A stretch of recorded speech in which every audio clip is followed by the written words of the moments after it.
అందరూ ఈ మధ్య చాలా ఎక్కువగా మొబైల్ ఫోన్ వాడుతున్నారు కదా. అందరికీ ఒక డౌట్ ఉంటుంది, చాలా మంది అడుగుతుంటారు కూడా మమ్మల్ని, మొబైల్ ఫోన్ వాడడం వల్ల క్యాన్సర్ వచ్చే అవకాశం ఉందా, ఎస్పెషల్లీ బ్రెయిన్ ట్యూమర్ వచ్చే అవకాశం ఉందా అనేసి.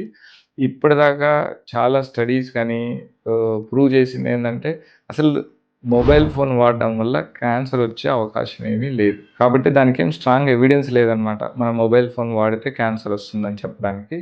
రెండో ఇంపార్టెంట్ థింగ్ ఏంటంటే ఈ మొబైల్ ఫోన్స్లో వాడేది ఇన్ఫ్రారెడ్ వేవ్స్ అనమాట. సో ఇది నాన్ అయనైజింగ్ రేడియేషన్. ఎప్పుడే కానీ మనకి క్యాన్సర్ ఎప్పుడు వస్తుందంటే అయనైజింగ్ రేడియేషన్ అంటాం అనమాట. ఫర్ ఎగ్జాంపుల్ జనరల్గా ఎక్స్రేల్లోను సిటీల్లోను వీటిలో వాడేది అయనైజింగ్ రేడియేషను.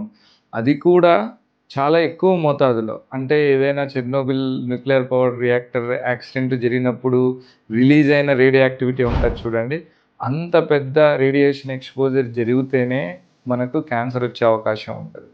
కాబట్టి సెల్ ఫోన్స్ వాడితే క్యాన్సర్ కానీ brain tumour, especially brain tumour వస్తుంది అనుకునేది మాత్రం కేవలం అపోహ.